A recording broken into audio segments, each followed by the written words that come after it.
Il caseificio artigianale Carbone imbandisce le tavole di ogni giorno con le squisite mozzarelle e ricotta di bufala e di mucca, formaggio pecorino e un vastissimo assortimento di formaggi sempre di produzione propria.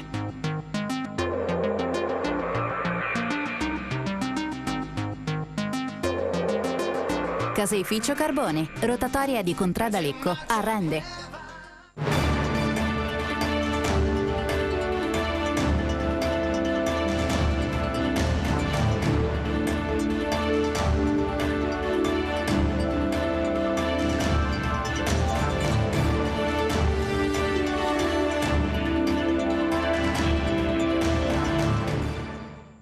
Allora, questa è l'ultima puntata del nostro Piazza e Palazzi preelettorale, poi naturalmente comincerà quel post, ma quella è un'altra storia. Per la puntata di oggi noi abbiamo invitato nell'ordine un esponente del centrodestra e nella persona di Maria José Caligiuri nella lista del Iole Santelli presidente.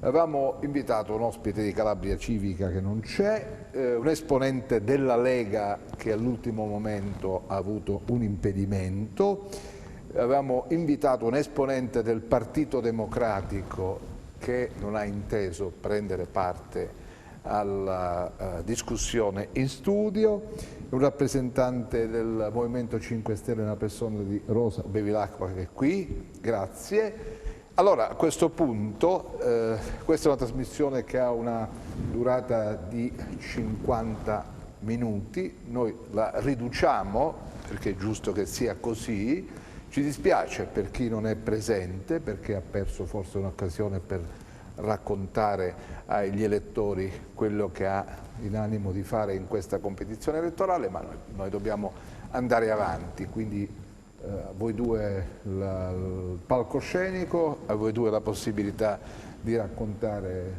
ai vostri elettorati di riferimento quelle che sono le cose che avete messo nel sacco delle situazioni e dei progetti e dei programmi, delle idee, dei suggerimenti che porterete qualora i cittadini dovessero consegnarvi il compito di rappresentarli. Allora, cominciamo subito che si è chiusa questa campagna elettorale praticamente, no? Abbiamo sperimentato questa elezione in pieno inverno, cosa mai accaduta in Calabria. È stata, intanto buongiorno, è una campagna elettorale un po' anomala. Per il periodo chiaramente invernale, votare il 26 gennaio insomma non è stata certo una data eclatante. Sono 20 giorni di campagna elettorale abbastanza continua, abbastanza forti, ma devo dire che c'è una campagna elettorale entusiasmante, almeno per quanto riguarda la mia parte politica. Fammi sentire un attimo Rosa Bevilacqua. Bevilacqua, ho detto bene, Bevilacqua. È entusiasmante questa?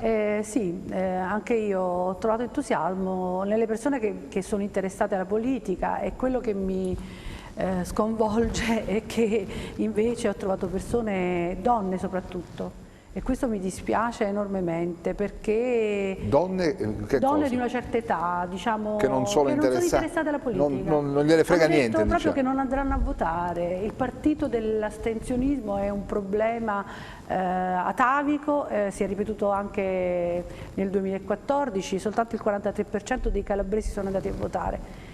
E mi sembra assurdo perché se i cittadini non si interessano della politica, poi sarà la politica a interessarsi a loro.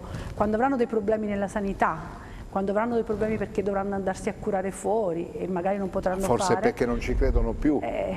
Sarà la colpa loro di non aver votato. Forse perché non ci credono più, forse perché hanno... C'è un'indifferenza nei confronti della politica. Ma io sto anche notando che non c'è indifferenza nei confronti di quelle persone che vanno sui territori per conoscerli.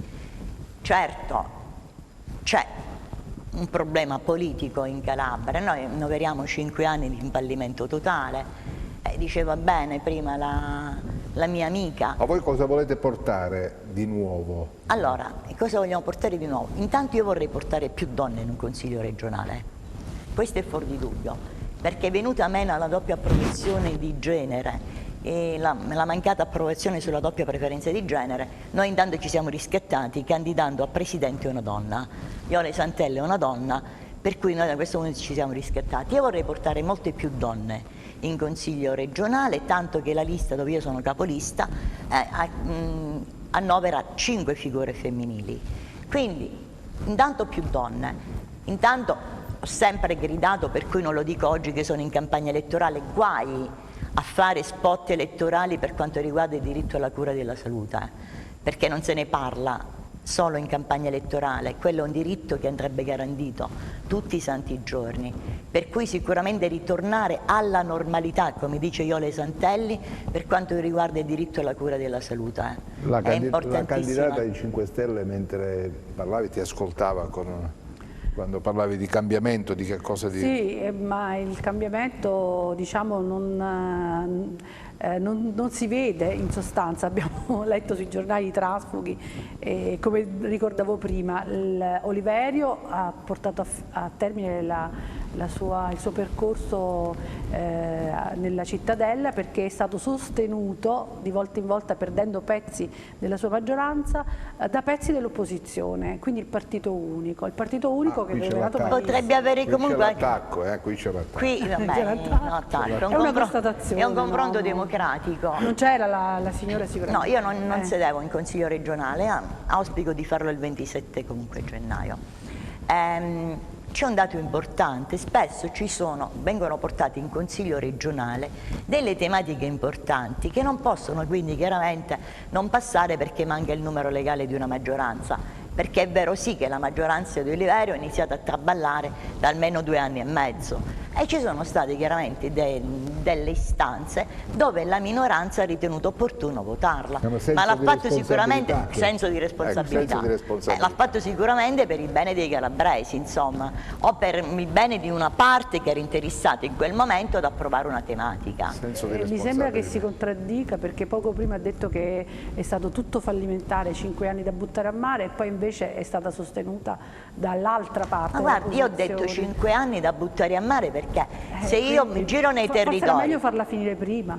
No, se io giro nei territori e mi ritrovo che la gente grida al mancato diritto alla cura della salute, ai mancati finanziamenti nell'agricoltura che riguardano comunque soprattutto i giovani, se vado nelle aree interne che sono il corollario della nostra Calabria, si sono spopolate perché la composizione demografica è di una cultura prevalentemente anziana, e anche lì comunque andrebbe fatto un discorso di forestazione, ma con una programmazione seria che crea un valore aggiunto.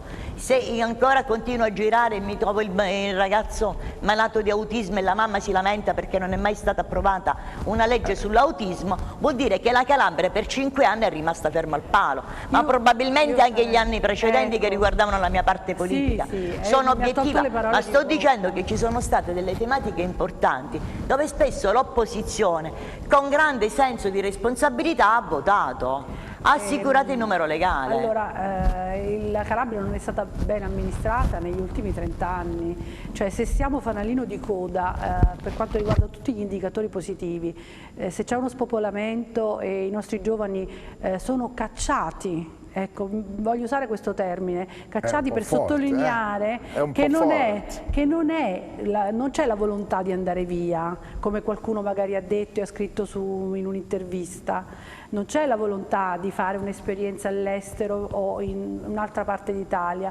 I nostri giovani si sentono cacciati a calci nel sedere. E cosa intende fare 5 Stelle per i giovani che si intendono cacciati? Allora, il turismo nella nostra bellissima Calabria fa il 4% del PIL, solo il 4%. Nel nostro programma sono previsti degli step per portarlo al 14% in 2 anni. In che modo e in che termini? Scusami, perdonami. Allora, prima di tutto una regia a livello regionale che è sempre mancata. Esiste uno sportello per l'internazionalizzazione pagato fior di quattrini, che praticamente non ha prodotto nulla, addirittura c'è un numero verde muto.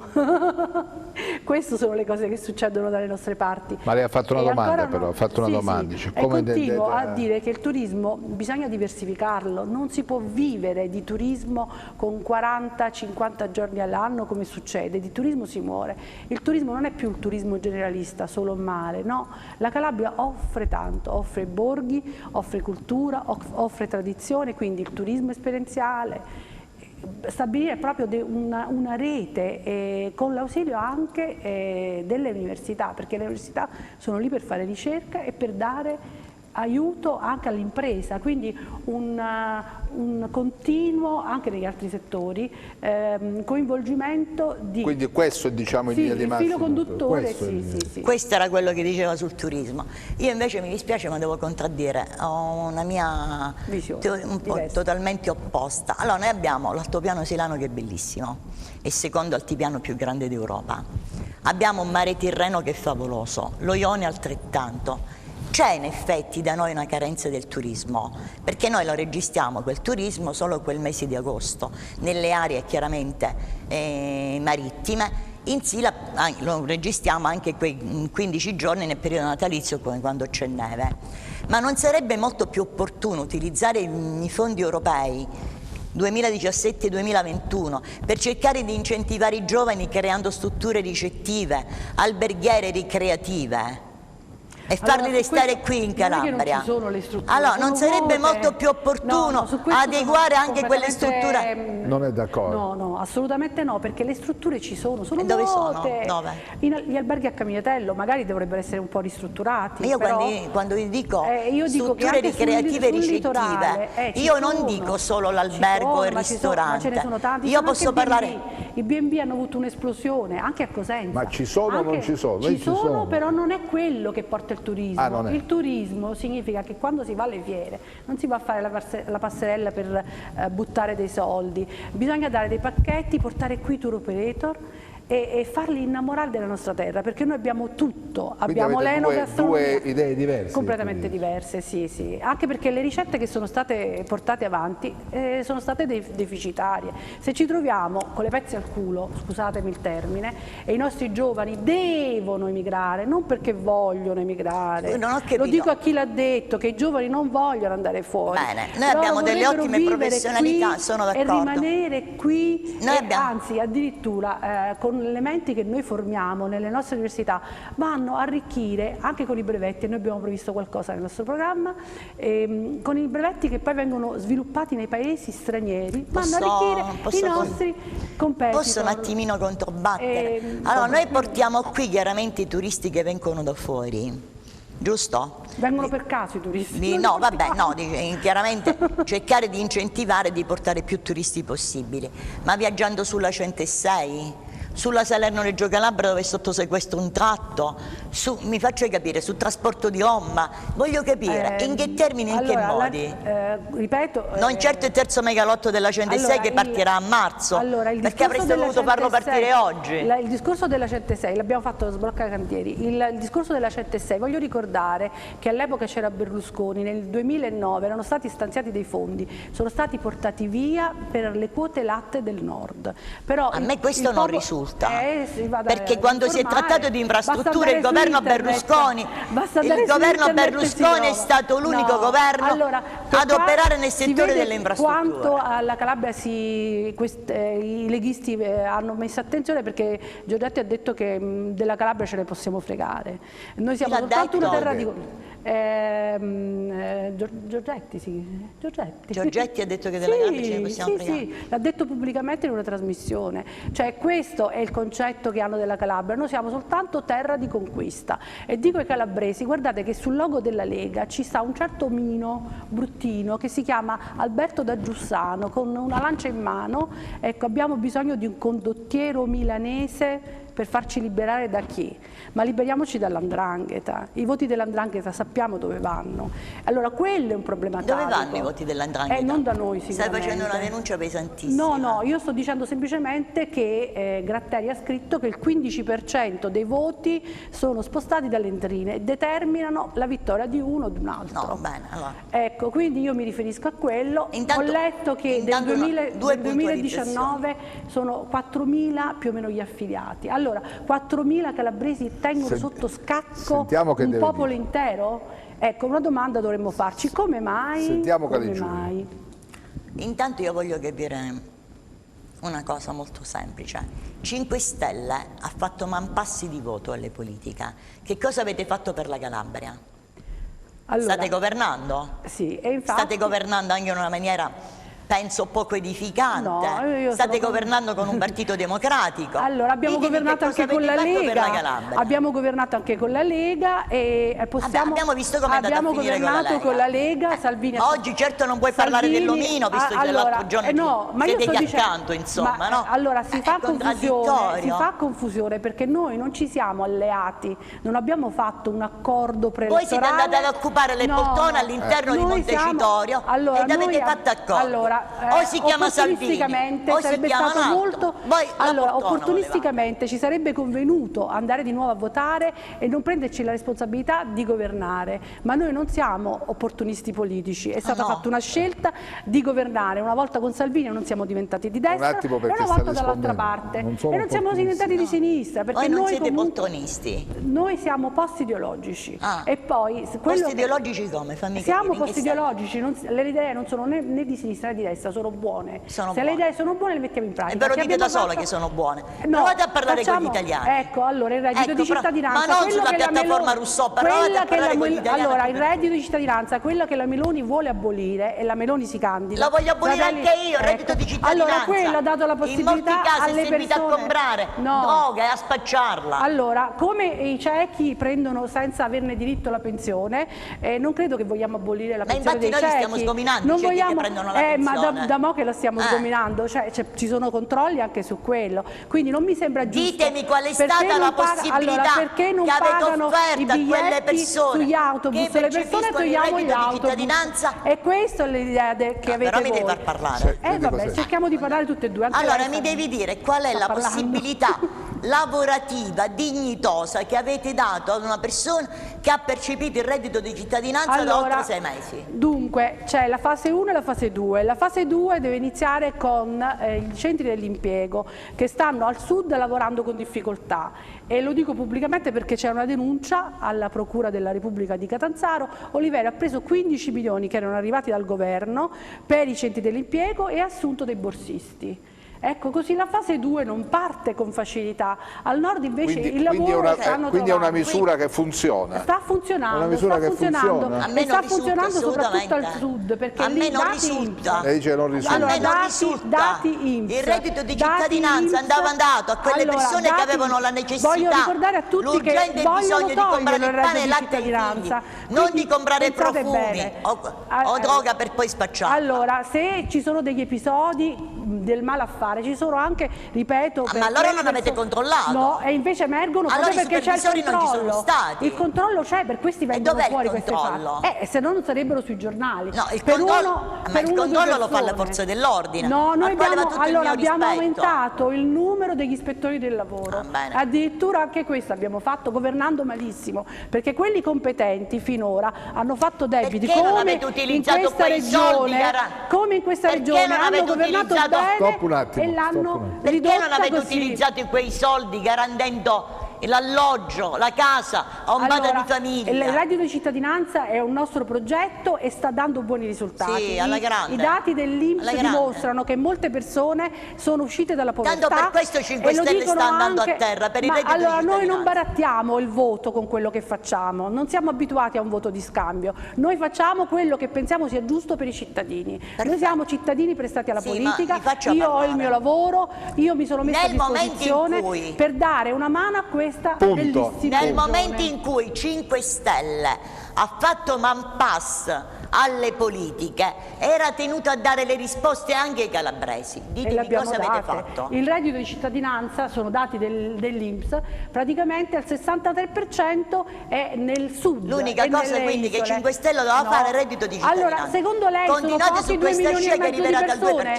Sono pochi 2 milioni e mezzo di italiani, 2 milioni e mezzo di italiani che adesso possono mettere un piatto a tavola. Secondo me non se ne è mai interessato nessuno della povertà. Invertiamo la rotta. Un vecchio politico mi disse una volta: i poveri non vanno a votare. Invertiamo la rotta. Quindi dei poveri non ce ne frega niente. Invertiamo la rotta. Noi invece ci siamo interessati dei poveri. Benissimo. Allora, voi state garantendo i poveri, dite, con il reddito di Siamo cittadinanza. partiti dagli ultimi. Vabbè. Francescanamente, Perugia, la marcia di Perugia. Sì. Qualcuno se la ricorderà. Sì, siete partiti dagli ultimi, benissimo. Sì. Quegli ultimi che oggi comunque si stanno rivelando che tanto ultimi non erano. No, sono ultimi e non è detto che voteranno noi. Ecco, questo sicuramente. Beh, sicuramente siete in calo grosso, no, non penso che vi voteranno. Non abbiamo Stando alle indagini imbarazzato. siete in calo grossissimo.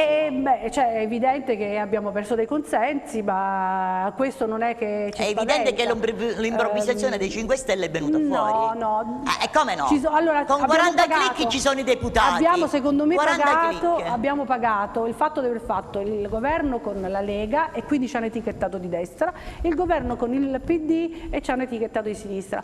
Andavate al voto allora, potevate tornare al voto? Ma sarebbe stato un modo per... Non avreste più occupato quegli strani a Montecitorio? Allora, ma qualsiasi cosa, noi non è che ci teniamo alla poltrona, perlomeno la maggior parte di noi, poi non sono... Allora perché non ve ne siete andati? È stata una scelta di non buttare, perché non avete restituito la democrazia ai cittadini? Nella spazzatura il consenso ricevuto e fare qualcosa per i cittadini, perché l'elenco delle cose che abbiamo fatto è lunghissimo. In 18 mesi ci siamo pure beccati una crisi di governo, abbiamo realizzato il 45% del nostro programma. Poi ci tornerò hanno fatto tantissimo. su questo. Dice Bevilacqua che hanno fatto tantissimo. A me non risulta che abbiamo fatto tantissimo. Non tanto che lo spot elettorale di 2 giorni fa del ministro è quello che a marzo aprirà il terzo megalotto della 106. Puntualmente in ogni campagna elettorale tornano fuori o i presidi ospedalieri o le infrastrutture tipo la 106. Io aspettavo la strada di della morte. il Noi stiamo ponte aspettando sullo stretto di a Messina, marzo. come sempre, che è un cavallo di battaglia. Quella era un'opera nostra e se Berlusconi fosse rimasta là quell'opera si faceva. Ma io me l'aspettavo perché dico come mai non ne hanno parlato questa volta? Guardi che noi quando facciamo quando noi parliamo di un'opera, noi l'opera la facciamo. Sì, infatti. Anche perché, a differenza dei 5 Stelle, noi non siamo improvvisati, abbiamo una nostra militanza, una nostra appartenenza politica e soprattutto una nostra coerenza. Da voi ci sono i deputati che la Lega è il più click. vecchio partito che siede in Parlamento. Quale? La Lega è il più vecchio partito e siete in coalizione con la Lega. La Lega comunque dimostra di saper amministrare, perché ma dove ci sono amministra stati la tanti Lega scandali. si amministra bene. È facile amministrare se dove poi ci sono prendiamo tanti il caso soldi. Roma, Raggi, la non ne Raggi sta parliamo, facendo non ne grandi parliamo. cose. La Allora,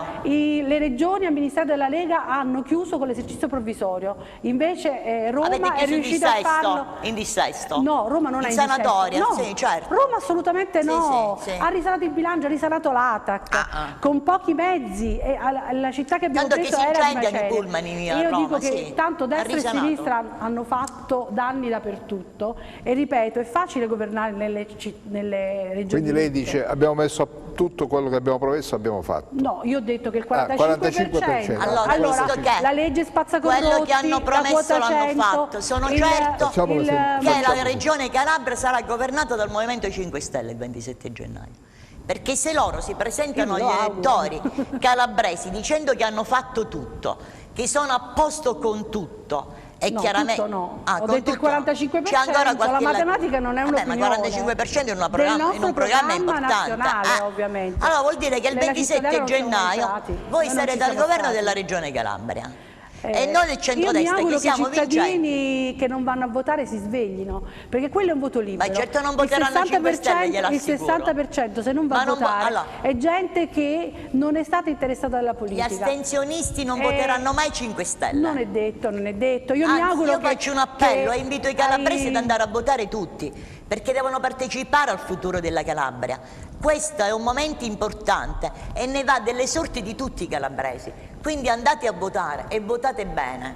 è un diritto civico, così la nostra Costituzione parla del diritto al voto, diritto civico. Tra l'altro le donne l'hanno ottenuto tardi, perché nel 46 sì, vabbè, praticamente, non facciamo la lezione, per dire che è importante riconoscere che sono state fatte delle battaglie per ottenere un diritto, è un dovere però civico. Devi anche ammettere che se ci sono gli astensionisti, io dico al signor perché anche il Movimento 5 Stelle ha tradito la fiducia di quella gente. Gli astensionisti purtroppo nelle competizioni locali, regionali sono un classico, perché la gente pensa che la regione non gestisca nulla. Invece io dico al signor Mario e alla signora Giuseppina: andate a votare, perché se non vi potete curare in questa regione è per colpa di chi ha amministrato male la sanità, e la sanità viene amministrata qui, è di competenza della regione, quindi svegliatevi e convincete anche gli altri ad andare a votare. Fare sulla sanità, però il vero è commissariato. Tenga presente che la sanità in Calabria è commissariata. Sì, ma il fatto che è commissariata non significa che precedentemente non sia stata gestita. Però mi devi far parlare. La sanità è commissariata, e tra l'altro noi, ecco, forse un dato c'è, ed è un dato molto negativo: abbiamo raddoppiato il debito sanitario ed abbiamo favorito un'emigrazione sanitaria. Sì.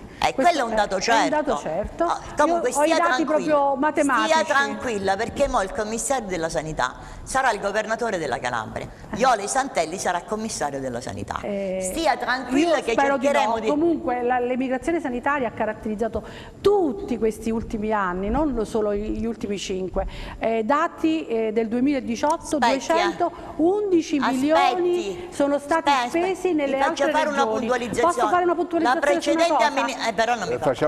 La precedente amministrazione regionale aveva sanato il debito sanitario, era rimasto poco, 300.000 euro.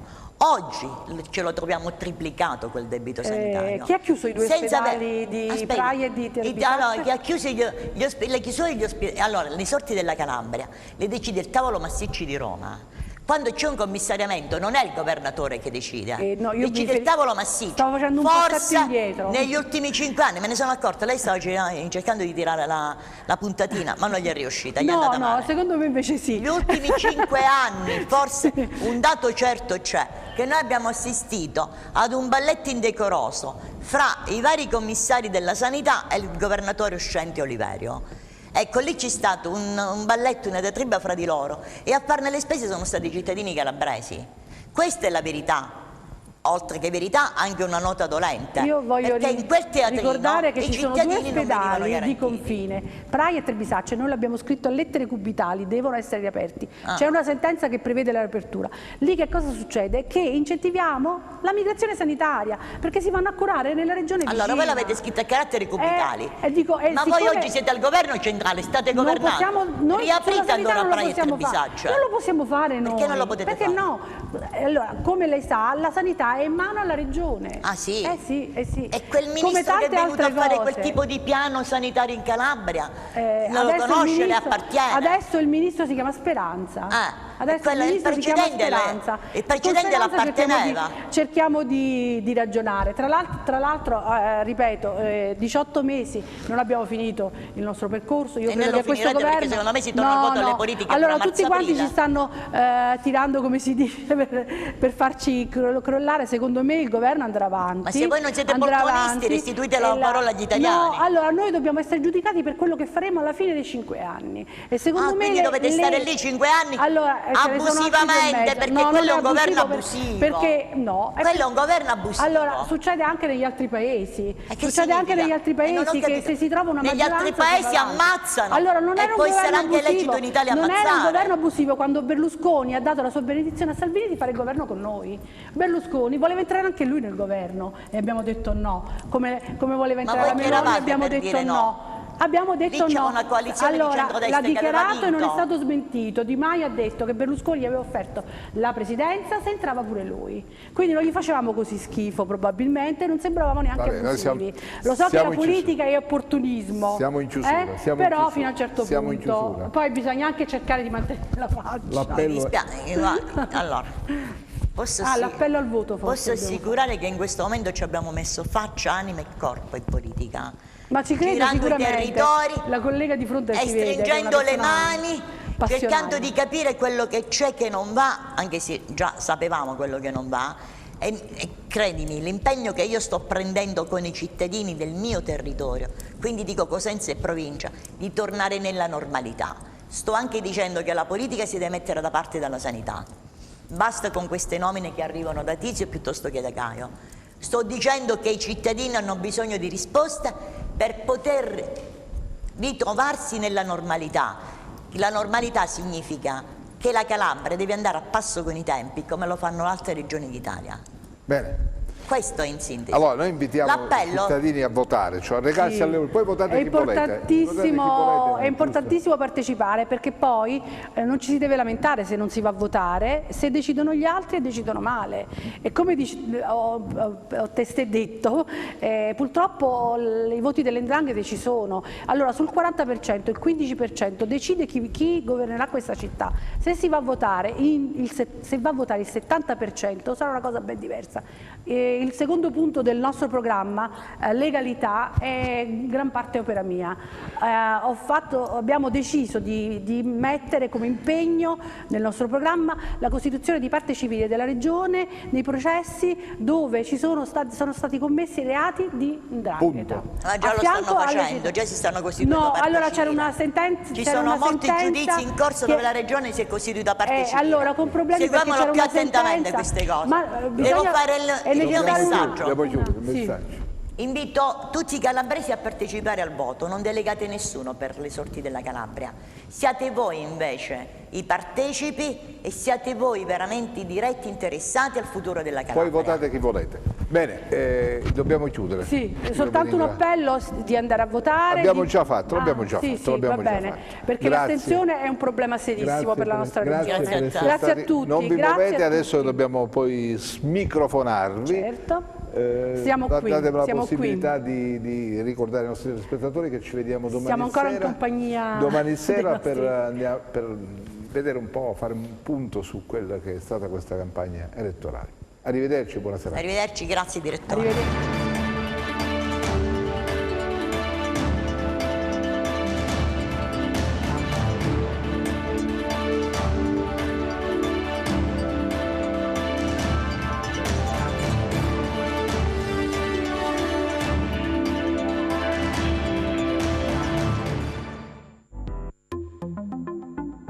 Il caseificio artigianale Carbone imbandisce le tavole di ogni giorno con le squisite mozzarelle e ricotta di bufala e di mucca, formaggio pecorino e un vastissimo assortimento di formaggi sempre di produzione propria.